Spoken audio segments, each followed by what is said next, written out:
Bismillahirrahmanirrahim. Good morning, students.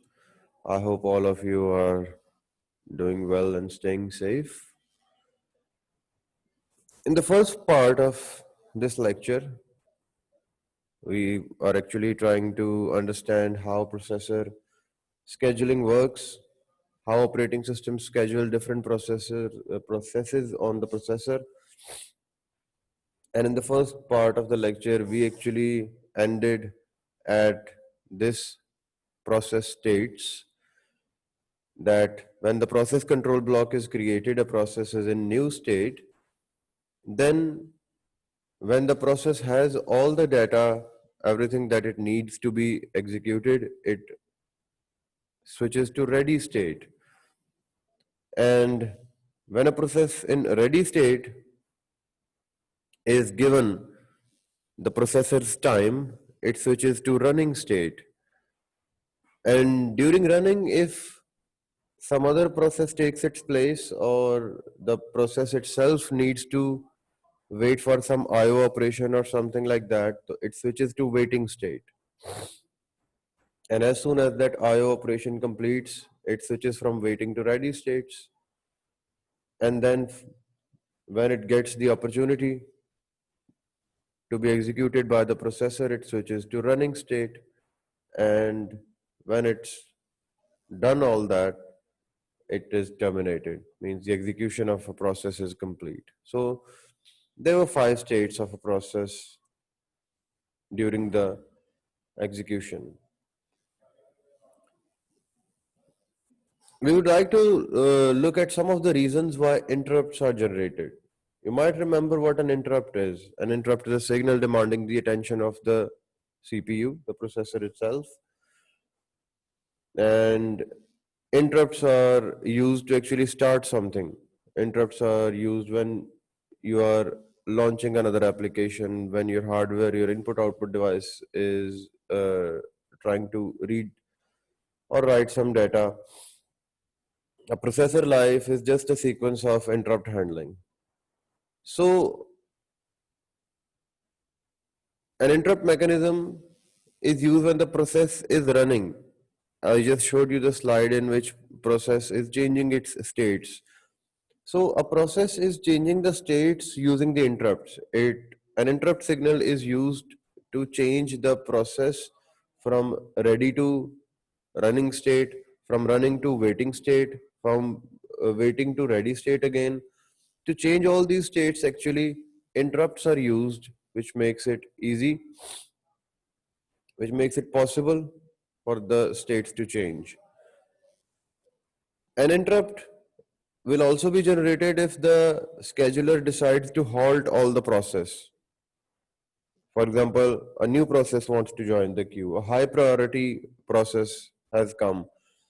All the processes must be halted, must be stopped. And if there is some error in some program, then an interrupt will also be generated. If there has occurred an error during the execution of the program, there have been a fault, some error of reading files, some input device error, the interrupt will also be generated. As we have a good understanding that why scheduling is needed, we need to use our microprocessor and our input output device at an optimum level. We want to use the processor at maximum efficiency. We want the idle time of input and output device to be reduced. For that, we actually use processor scheduling. And we have 2 types of scheduling algorithm, the preemptive and non-preemptive. A preemptive scheduling algorithm actually preempts, actually assesses the situation based on priorities, based on the algorithms, that which process should be given the processor, which process should get the execution time. It can switch the processes based on their priority. A non-preemptive algorithm doesn't do that. A non-preemptive algorithm lets one processor use the processor as long it needs. That can cause more waiting time for the other processes in the ready queue. So in the non-preemptive scheduling, the CPU cycles are allocated to the process and the process holds the CPU until it gets terminated or until it voluntarily switches to waiting state.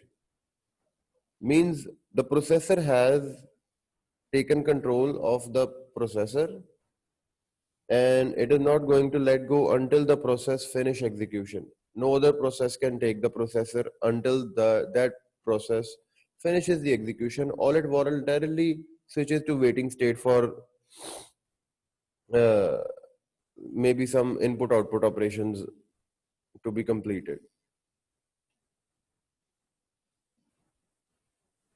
An example of this is first come, first served scheduling.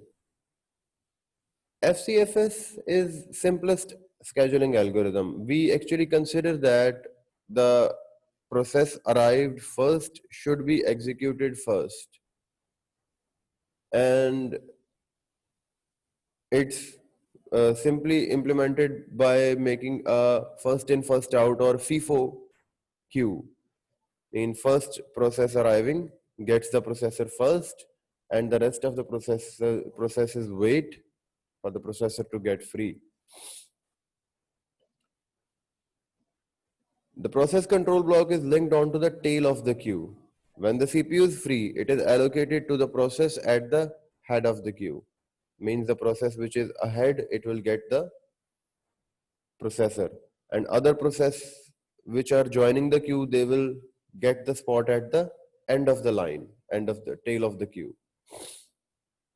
The running process is removed from the queue once it is completed the execution or it voluntarily leaves the queue on its own. And this, although it's a simple algorithm to implement, the waiting time is quite long for the other processes. Let's try to understand that with the help of some examples. All the process that joins the line, they have to wait because one process, one program, which is being assigned to the processor is going to take as long as it needs until it finishes execution. An operating system is not going to interfere in that. The process will not be forcefully removed from the processor.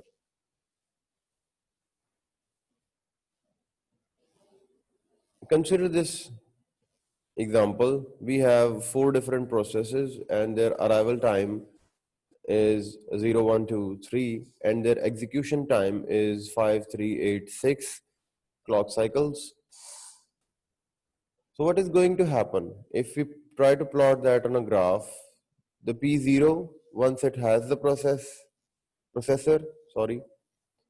it is going to hog the processor from 0 to 5. Although P1 has arrived on time interval 1, but still it will have to wait for 4 time quantums until it gets the processor. Then it has its 3 time quantums and the P1 is also finished execution. Then although the P2 has already arrived at time quantum 2, it has to wait for 6 time quantums to get the processor. And the P3 has arrived at third time quantum, but it has to wait for 13 time quantums to get the processor. So the average waiting time would be 5.75 time quantums. So it's not a very efficient algorithm, but it's the simplest one to implement.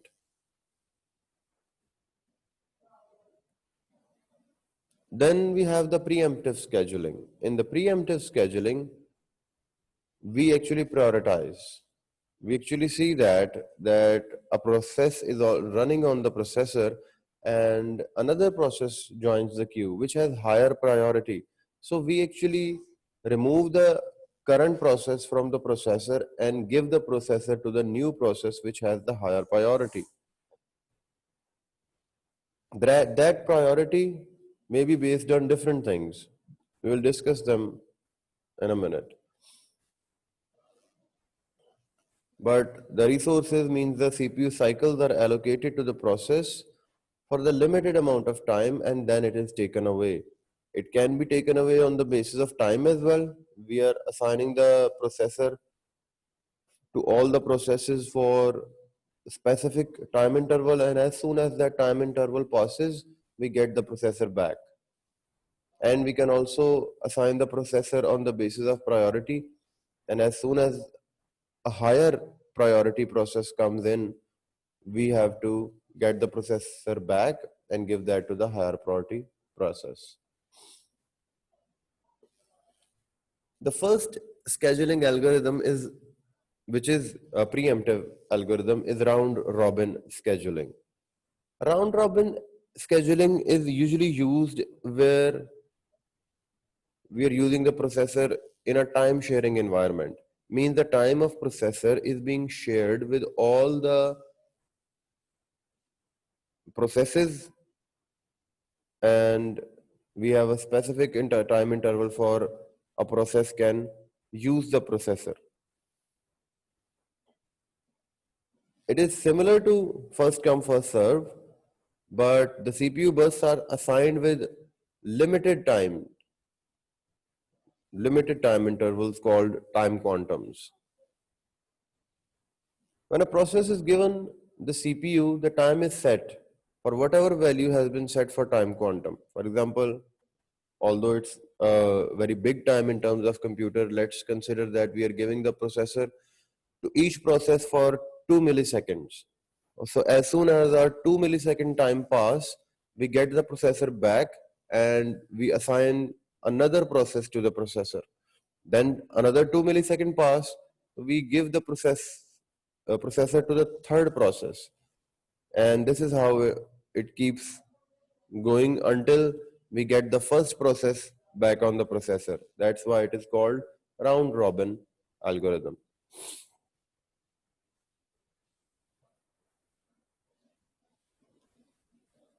But if the process gets completed before its time quantum expires, then it is swapped out of the CPU just like the normal first come first serve algorithm, and it is set to the terminated or completed state, and next process will take its place.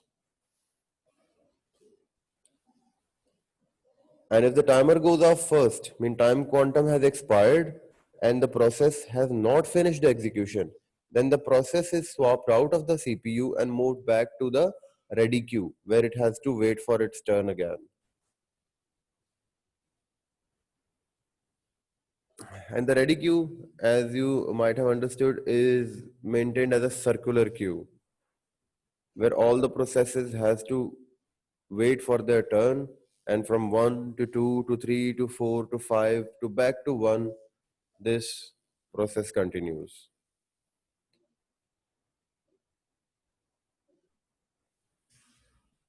Round robin algorithm actually develops an environment of equality where all the processes are getting the CPU time in terms of equal time quantums. So no one is left out.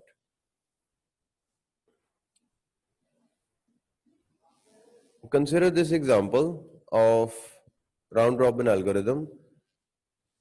We have three processes. P1 requires 24 CPU bursts, P2 requires 3, and P3 requires 3 CPU bursts. What we are going to do, that we have the processing time set to a time quantum of 4. So on every fourth time quantum, the process is getting swapped and the next process is taking the CPU. So from 0 to 3, process number 1 is being processed. From 4, 5, 6 and 7, you have process 2 being processed. On every fourth time quantum, you can see that a swap is being uh, made and another process is joining the queue. So you can see that P1, P2, P3 are being given their turns, but since P2 and P3 requires only 3 CPU bursts and we have a time quantum of 4, so after third CPU burst, we are swapping and we are getting another process. P1 is getting its full 4 time quantums. P2 is getting its 4 time quantum, but it gets completed in only 3. So we actually swap it out of the running queue, and on the third time quantum, we include the P3 process in our running queue and it start to have the processor.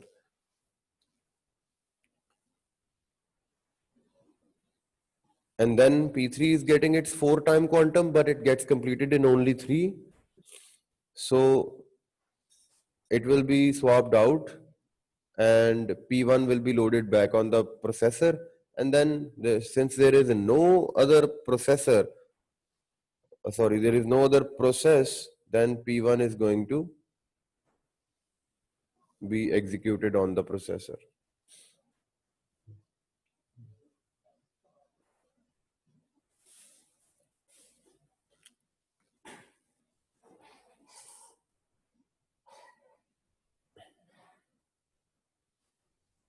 In round robin algorithm, until you have one single process, no process can have the processor in a row.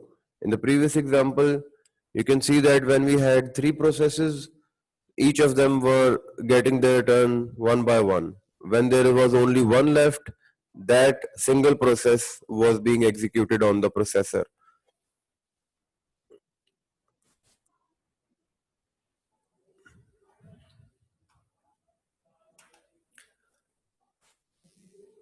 And if a process is exceeding its time quantum, then it has to get back to the ready queue and wait.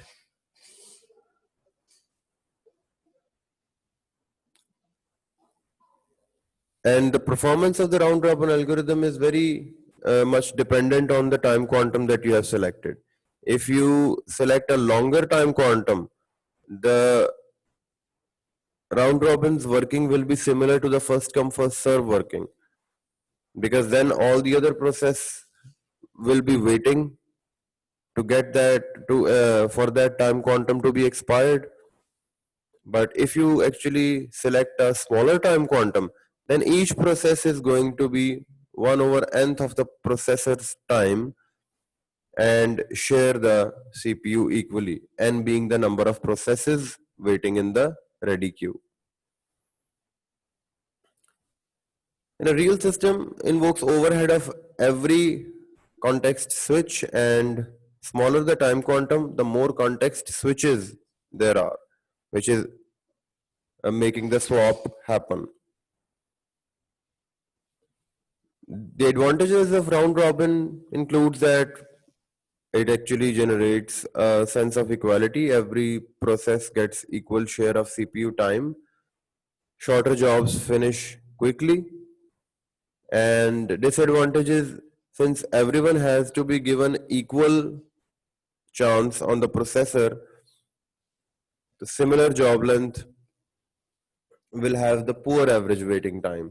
If you have 10 jobs, each is requiring 10 time slices, then you will have 100 times slices.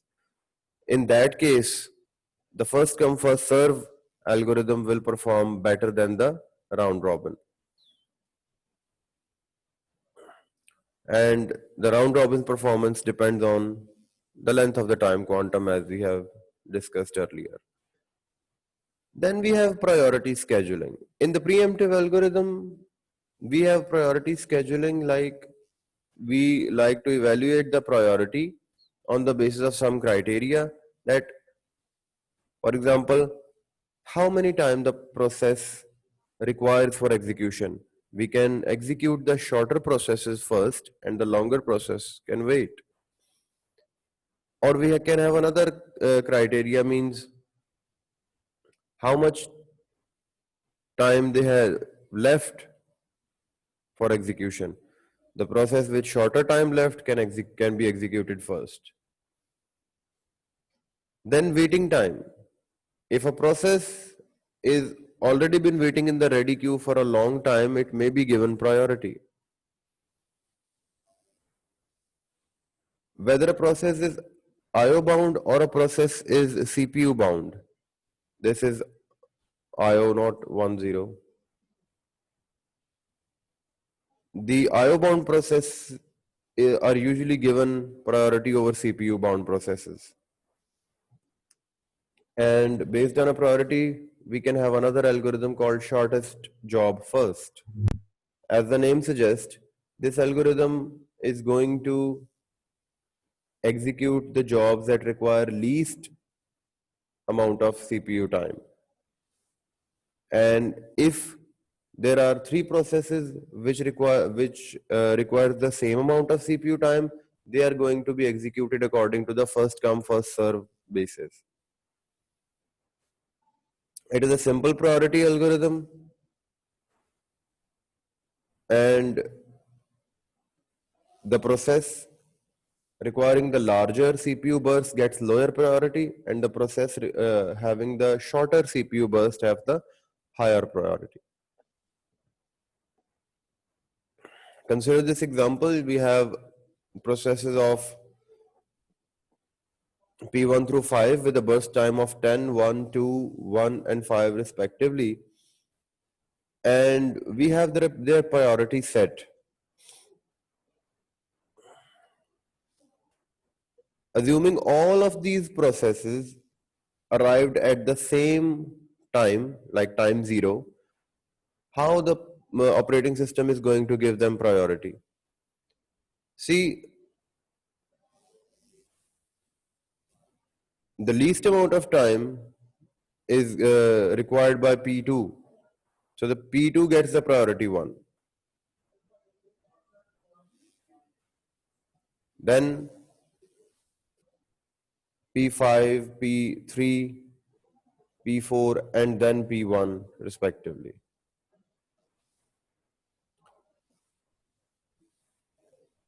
The average waiting time in this algorithm, as you can see, calculated is 8.2 milliseconds, because we are using milliseconds in that example.